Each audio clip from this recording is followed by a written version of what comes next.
Hello guys, आज मैं आपको शिव भगवान के एक ऐसे भक्त के बारे में बताऊंगी जो सर पर हाथ रखते ही भस्म कर देता था अपने दुश्मन को।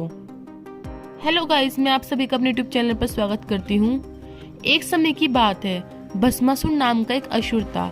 वह सबसे शक्तिशाली असुर बनना चाहता था। वह अन्य असुर की तुलना में महान शक्ति प्राप्त करना चाहता था। भस्मासुर ने शिव भगवान को प्रसन्न करने के लिए उनकी तपस्या की। तब भस्मासुर की तपस्या से प्रसन्न होकर शिव भगवान उसके सामने प्रकट हुए और उससे उसकी इच्छा पूछी। तब भस्मासुर शिव भगवान के चरणों में गिर पड़ा और बहुत खुश हुआ, क्योंकि भस्मासुर की प्रार्थना से आखिरकार शिव भगवान प्रसन्न हो गए।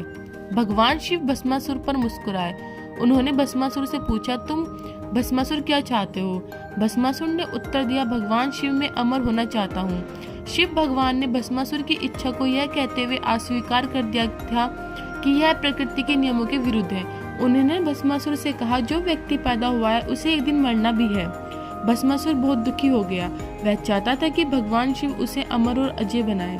भस्मासुर को तब एक विचार आया और उसने शिव भगवान से कहा कि वह अपने हाथों से किसी को सर को छूकर किसी के भी शरीर को भस्म करने की शक्ति प्रदान करे। शिव भगवान को आश्चर्य हुआ कि भस्मासुर ने ऐसा वरदान क्यों मांगा। भगवान शिव ने याद किया कि भस्मासुर ने अपनी अच्छी तरह से प्रार्थना की और वह भस्मासुर द्वारा मांगी गई किसी भी इच्छा को पूरा करने के लिए बाध्य थे। शिव ने आशीर्वाद दिया और भस्मासुर की इच्छा पूरी की।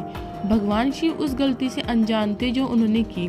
भस्मासुर हंसा और शिव भगवान से कहा कि वह उन पर ही अपनी शक्ति का परीक्षण करना चाहता है। तब भस्मासुर को अपनी ओर आते देख शिव भगवान दौड़ने लगे।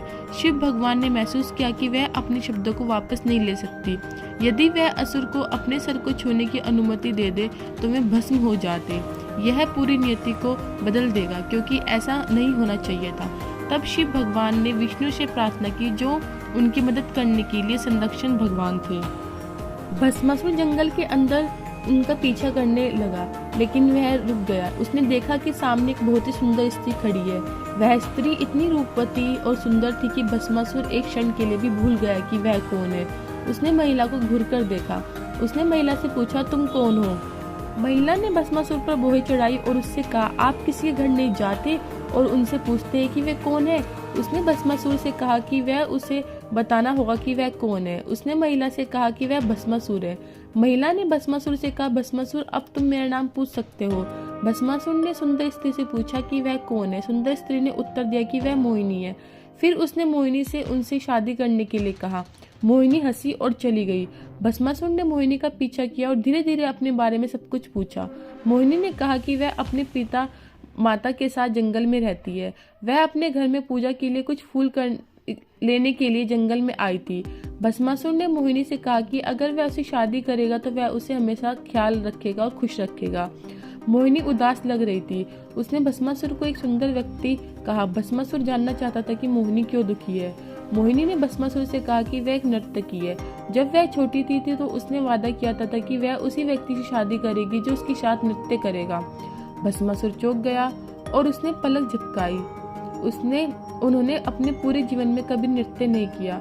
राक्षस ने मोहिनी से शादी करने के लिए खुद से नृत्य सीखने का वादा किया। मोहिनी ने उत्सुकता से भस्मासुर से कहा, चिंता मत करो, मैं तुम्हें नृत्य सिखाऊंगी। अगर तुम्हें मेरे कदमों का ठीक उसी तरह पालन करोगे जैसा मैं करती हूँ तो मैं तुम्हारी ही हो जाऊंगी और तुमसे शादी करूंगी। वे दोनों नाचने लगे। राक्षस मोहिनी की चालों की नकल करने में बेहतर होता गया। भस्मासुर ने केवल नृत्य पर ध्यान केंद्रित किया और कुछ नहीं किया। मोहिनी ने अपने सर पर हाथ रखकर एक चाल चली। भस्मासुर ने एक बार भी बिना सोचे समझे ऐसा ही किया। भस्मासुर की शक्ति ने उसके लिए एक काम किया और वह जलकर राख हो गया। जब मोहिनी भस्मासुर की राख को देख रही थी तभी शिव उसके सामने प्रकट हो गए।